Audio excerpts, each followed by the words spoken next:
কিন্তু আমরা রাত 2টো নাগাদ আমরা শুয়েছিলাম। রাত 2টো নাগাদ ওরা বাড়িতে ঢুকে দরজা ভেঙে ঢুকে আমরা শব্দ পাইনি। দুটো ফ্যান চলছিল যেহেতু, ওই জন্য আমরা কোনো কিছু বুঝতে পারিনি। ঘরে এসে যখন ওরা ঠকঠক করে তখন আমরা জিজ্ঞেস করলাম যে কে মা। আমার শাশুড়ি ওই রুমে থাকে বলে আমরা জিজ্ঞেস করলাম।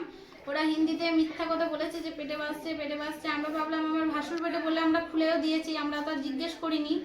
যেই আমরা খুলেছি সে আমার স্বামীর ওপর ওরা বন্দুক তাক করে কপালে বন্দুক ধরে, যেহেতু এবারে আমার ছেলের গলাতে একজনে যে দাঁত ধরলো, একজন আমার স্বামীর গলাতে বন্দুক ধরেছে। এবারে আমরা কিছু ওই মুহূর্তে আমরা আতঙ্কিত হয়ে গেছি, আমরা কিছু বলতে পারলাম না। আমাদেরকে এক জায়গাতে বস করিয়ে আপনার যা ছিল সমস্ত কিছু জিজ্ঞেস করে নিয়ে গেল, চুরি করলো, তোমার এগুলো আলমারির লকগুলো সব কিছু ভেঙে আর করে যা ছিল সব নিয়ে গেছে। আপনার কি চোখের সামনেই হয়েছে? হ্যাঁ, এগুলো আমাদের চোখের সামনেই হয়েছে। কজন ছিল তারা? দুজন ছিল। কাকে কাকে গলায় চুরি লাগিয়েছিল? আমার ছেলেকে, ওই যে আমার ছেলে 2 বছরকার, ওকে গলা ছুরি লাগিয়েছিল আর আমার স্বামীর উপরে বন্দুক তাক করেছিল। কি বলছিল তারা? তখন আমাদেরকে বলছে आप लोगों के पास बहुत सोना है, बार करो, आप लोगों के पास कहाँ है, कहाँ रखा है, सब दे दो नहीं मार देंगे। एक बोम भी था। বোম তা? हाँ, एक बोम था और एक पिस्तौल भी था।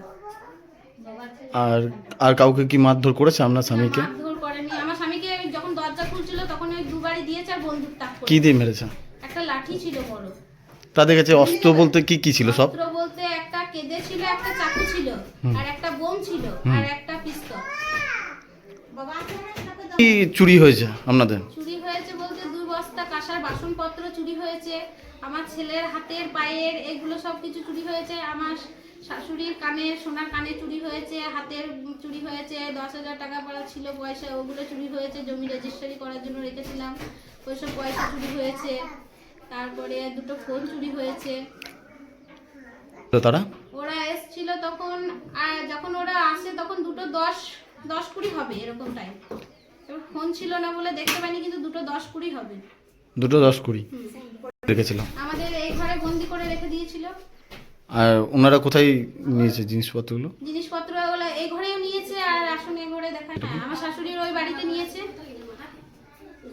কত টাকার মাল ছিল টোটাল? হোটেল লাখখানিক পরে মাল হবে। 2 বস্তা কাঁসার জিনিস নিয়ে গেছে। তারপরে তো আনুমানিক কত? লাখখানিক পরে হবে এরকম। আপনার স্বামীর নাম কি? আমার স্বামীর নাম ঋষুমাল। আপনার নাম? আমার নাম আনুসীমা। কোথায় বাড়ি আপনাদের? আমাদের বাড়ি আড্ডা। পুলিশকে কি জানিয়েছিলেন? হ্যাঁ, পুলিশকে জানানো হয়নি। তা করতে পুলিশ এসেছিল, কেউ জানিয়েছিল আমাদের পাড়া থেকে, হয়তো পুলিশ এসেছিল, দেখে গিয়েছে পুলিশ তখনই সঙ্গে এসে। আর তারা কখন বাড়ি মানে বেরিয়ে গেল তারা? তারা ওরা বেরিয়েছে প্রায় কখন, তখন 3টে বাজবে ওরকম টাইম ওরা বেরিয়েছে। প্রায় 2টো থেকে 1 ঘন্টা 3টে ওদের ওরা চুরি করেছে। প্রায় 2:45-র মধ্যে ওরা বেরিয়ে গেছে। যখন আমরা এই রুমটাতে ঢুকে, ওরা ওই রুমে চুরি করছিল দুজনাতে, তখন আমরা এই রুমে ঢুকে ভেতর দিক থেকে দরজা মেরে চোর বলে চিৎকার করেছি। যখন লোকগুলো সবাই এসছে তখন ওরা পালিয়েছে। প্রায় তখন 2:45। ওরা কি গাড়ি নিয়ে এসেছিল না? গাড়ি এখানে নিয়ে আসেনি, তবে অনেকেই জানা যাচ্ছে বাড়ির অবস্থা, গাড়ি চ্যানেলের ওই পারে দাঁড়িয়ে ছিল। তারপরে অনেকে লোক এসেছিল, সব তারপরে আমাদের হয়ে যাওয়ার পর অবস্থা হয়েছে তখন গাড়ি আসছিল।